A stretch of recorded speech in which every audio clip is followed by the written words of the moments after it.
আসসালামু আলাইকুম। সর্বশেষ আপডেট বাংলা সংবাদ। শুরুতেই শিরোনাম। শুরুতেই জানিয়ে দেব গুরুত্বপূর্ণ সংবাদ। হাসিনার বিরুদ্ধে আন্তর্জাতিক সংগঠনের মামলা, আন্তর্জাতিক আদালতে হাসিনার বিচার শুরু। এদিকে পতন নিশ্চিত জেনে এবার দেশ ছেড়ে পালালো এমপি মন্ত্রীরা। এবং সবশেষে দেখবেন কেন্দ্রীয় শহীদ মিনারের সমাবেশ থেকে এক দফা কর্মসূচি ঘোষণা করেছে বৈষম্য বিরোধী ছাত্র আন্দোলন। প্রধানমন্ত্রী শেখ হাসিনা এবং মন্ত্রিসভার সকল সদস্যের পদত্যাগের দাবিতে আগামীকাল সোমবার সারা দেশে অসহযোগ আন্দোলনের ঘোষণা। এতক্ষণ শুনছিলেন সংবাদ শিরোনাম, এবার বিস্তারিত। কেন্দ্রীয় শহীদ মিনারে সমাবেশ করে এক দফা দাবি ঘোষণা করেছে বৈষম্য বিরোধী ছাত্র আন্দোলন। তারা সরকার পতনের দাবিতে অসহযোগের ডাক দিয়েছে। শনিবার ৩রা আগস্ট কেন্দ্রীয় শহীদ মিনার প্রাঙ্গণ থেকে এই ঘোষণা করেন বৈষম্য বিরোধী ছাত্র আন্দোলনের সমন্বয়ক নাহিদ ইসলাম। নাহিদ বলেন, আমাদের এক দফা হলো শেখ হাসিনার পদত্যাগ এবং এই সরকারের লুটপাট দুর্নীতির বিচার। আমরা জেলের তালা ভেঙে আমাদের ভাইদেরকে নিয়ে আসব। আমরা সবার সঙ্গে আলোচনা করে সম্মিলিত মোর্চা গঠন করব, দেশের রূপরেখা ঘোষণা করব। আগামীকাল থেকে সর্বত্র অসহযোগ আন্দোলন অনির্দিষ্টকালের জন্য শুরু হবে। তিনি আরো বলেন, যদি ইন্টারনেট বন্ধ হয়, কারফিউ জারি হয়, আমরা মেনে নেব না। সরকার যদি জনগণের বিরুদ্ধে দাঁড়ায়, এটা জনগণ মানবে না। আপনারা যদি অস্ত্র চালান, তাহলে প্রতিরোধ হবে। আমরা সব গণহত্যার বিচার করব এই বাংলার মাটিতে। এর আগে রাজধানীর বিভিন্ন এলাকা থেকে শিক্ষার্থী এবং বিভিন্ন শ্রেণী পেশার মানুষ শহীদ মিনারে এসে যোগ দিয়েছিলেন।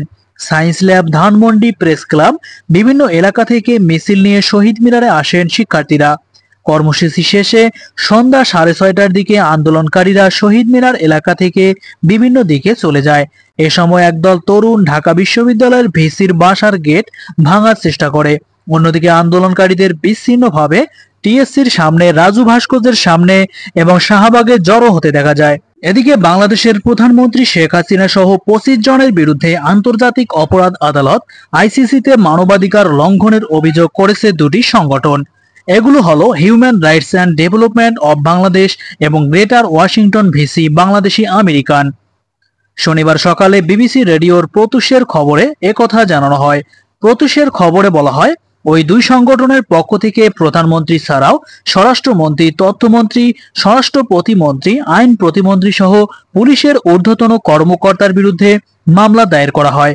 এ প্রসঙ্গে বেলজিয়ামের আন্তর্জাতিক আইন বিশেষজ্ঞ আহমেদ জিয়াউদ্দিন বিবিসিকে জানিয়েছে, আইসিসি যদি এই সিদ্ধান্তে উপনীত হয়, ব্যাপারটা খুবই গুরুতর। এদিকে বিক্ষোভে অশান্ত হয়েছে বাংলাদেশ। শেখ হাসিনার বিশ্বস্ত মন্ত্রী এমপিরাও পালাচ্ছেন সিঙ্গাপুর এবং লন্ডনে। গণবিক্ষোভের গরমে বাংলাদেশ উত্তপ্ত। বিক্ষোভকারী পড়ুয়াদের কোটা সংস্কার আন্দোলনের অভিমুখে এখন রাজনৈতিক প্রধানমন্ত্রীর পদত্যাগ দাবিতে চলছে বিক্ষোভ। বিক্ষোভ ঘিরে সংঘর্ষে শতাধিক নিহত হয়েছে। সরকার পক্ষ, আওয়ামী লীগ ও পড়ুয়াদের বৈষম্য বিরোধী ছাত্র আন্দোলন মঞ্চের সংঘর্ষে রক্তাক্ত পরিস্থিতি। এই অবস্থায় অশান্ত বাংলাদেশ থেকে শেখ হাসিনার বিশ্বস্ত নেতা এবং মন্ত্রীরা পালাচ্ছেন সিঙ্গাপুর এবং লন্ডনে। ঢাকা বিমানবন্দরের শাহজালাল আন্তর্জাতিক বিমানবন্দরের বিশেষ যাত্রী আগমন এবং নির্গমনের জন্য দোলন চাপা এবং রজনীগন্ধা পথ ব্যবহার করা হয়। ভিআইপিদের জন্য নির্দিষ্ট এই পথের রেজিস্টার থেকে বিস্ফোরক তথ্য এসেছে। এই পথ দিয়েই কমপক্ষে 1 ডজন মন্ত্রী, প্রাক্তন মন্ত্রী, প্রাক্তন সাংসদ, আওয়ামী লীগ নেতারা বাংলাদেশ ছেড়ে পালিয়ে গেছেন। নিজেদের প্রভাব খাটিয়ে কেউ টিকিট কেটেছেন, কেউ তড়িঘড়ি প্রিমিয়াম টিকিট কেটেছেন। পলাতক মন্ত্রীরা বেশিরভাগই একলা বিমানে উঠেছেন, তাদের স্ত্রী এবং আত্মীয়রা অন্য বিমানে উঠছেন। সরকার বিরোধী গণবিক্ষোভের মাঝে গুচ্ছ গুচ্ছ নেতা মন্ত্রীর আচমকা দেশ ত্যাগে প্রবল আলোড়ন বাংলাদেশে। জানা যাচ্ছে, পলাতক নেতা মন্ত্রী এবং ব্যবসা সংগঠনগুলোর নেতারা দিন কয়েক আগেও প্রকাশ্যে প্রধানমন্ত্রী শেখ হাসিনার পাশে থাকার বার্তা দিয়েছিলেন। নির্বাসিত বাংলাদেশি লেখিকা তাসলিমা নাসরিনের একটি ফেসবুক পোস্টে লিখেছেন, ছাত্র আন্দোলনের জোয়ার দেখে 2 ডজন মন্ত্রী আর এমপি বাংলাদেশ থেকে সপরিবারে পালিয়েছে। এদের পাসপোর্ট ইউরোপ আমেরিকার ভিসা মনে হয় লাগানোই থাকে, এদের সুটকেস মনে হয় হাফ গোছানোই থাকে। বিপদ দেখলেই চম্পট। দেশ গোল্লায় যাক, সরকার ধসে পড়ুক, তাদের কিছু যায় আসে না। তার একটা ধাক্কা এলে তো মনে হয় বাকি মন্ত্রীরাও পালিয়ে যাবে। অশান্ত অবস্থায় দেশত্যাগী মন্ত্রীরা হলেন ঢাকা মহানগর দক্ষিণ সিটি কর্পোরেশনের মেয়র ফজলে নূরে তাপস, অর্থমন্ত্রী আবুল হাসান মাহমুদ আলী, নারায়ণগঞ্জের এমপি শামীম ওসমান, স্থানীয় সরকার মন্ত্রী তাজুল ইসলাম, কৃষি মন্ত্রী আব্দুল শাহিদ। এছাড়াও দেশত্যাগীদের তালিকায় প্রাক্তন মন্ত্রী এবং নেতাদের একগুচ্ছ নাম এসেছে। তালিকা ক্রমে বাড়ছে বলেই দাবি করছে বাংলাদেশের সংবাদ মাধ্যম। খেলা হবে স্লোগানের জনক বাংলাদেশের বাহুবলী সাংসদ শামীম ওসমানও পলাতক বলে গুঞ্জন ছড়িয়েছে। এছাড়াও কোটা আন্দোলনকে ইস্যু করে আজকেও দেশ ত্যাগ করলেন যে সমস্ত মন্ত্রী এমপিরা। বাংলাদেশ ও আওয়ামী লীগের এই সংকটময় পরিস্থিতিকে সরকারের দায়িত্বশীল মন্ত্রী এবং এমপিদের দেশ ত্যাগের হিড়িক লেগেছে।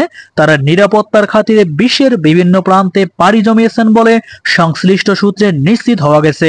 বাংলাদেশে বেসরকারি বিমান চলাচল কর্তৃপক্ষ সূত্রে জানা গেছে, আজ এক হালির বেশি মন্ত্রী এমপি বিদেশে পাড়ি জমিয়েছেন। তাদের বিদেশ যাওয়ার সুনির্দিষ্ট কোনো কারণ জানা না গেলেও বৈষম্য বিরোধী ছাত্র আন্দোলনের ডাকা অসহযোগ আন্দোলনের মধ্যেই তাদের দেশ ত্যাগ বিরাট প্রশ্নের জন্ম দিয়েছে। সূত্র বলেছে, গৃহায়ন এবং গণপূর্ত মন্ত্রী আনম উবায়দুল মুক্তাদির, অর্থমন্ত্রী আব্দুল হাসান মাহমুদ আলী, স্থানীয় সরকার মন্ত্রী তাজুল ইসলাম, কৃষি মন্ত্রী ডক্টর মোহাম্মদ আব্দুল শহীদ, জাতীয় সংসদের চিফ হুইপ মোহাম্মদ নূরে আলম চৌধুরী, সাবেক ভূমিমন্ত্রী সাইফুজ্জামান, সাবেক পাট এবং বস্ত্রমন্ত্রী গোলাম দস্তগীর গাজী দেশ ত্যাগ করেছেন। এছাড়া পররাষ্ট্রমন্ত্রী ডক্টর হাসান মাহমুদের স্ত্রী সহ অনেক শীর্ষস্থানীয় আমলা দেশ ত্যাগ করছেন বলে সংশ্লিষ্ট সূত্রে জানা গেছে। এর আগে ছাত্রদের কোটা আন্দোলন এবং দেশের পরিস্থিতির সহিংস হওয়ার মধ্যেই অনেক মন্ত্রী এমপি দেশ ছেড়েছিলেন। গত জুলাই থেকে 17 জুলাইয়ের মধ্যে দেশের পরিস্থিতি নাজুক দেখে বিদেশ থেকে ফ্লাইটের টিকিট কেটে ঢাকা ছাড়েন অনেক প্রভাবশালী এমপি মন্ত্রী। তারা যুক্তরাষ্ট্র, যুক্তরাজ্য, Canada, Singapore, Australia, Bharat, Thailand, চীন এবং দুবাইয়ে পাড়ি জমান। এমন পরিস্থিতিকে দুর্ভাগ্যজনক বলে মন্তব্য করেছেন বিশিষ্টজনেরা। আওয়ামী লীগ দলীয় সূত্রগুলো জানিয়েছে, দেশের এই টালমাটাল পরিস্থিতির মধ্যে তাদের এই বিদেশ যাত্রা নিয়ে সরকারি দলের মধ্যে ব্যাপক প্রতিক্রিয়া রয়েছে।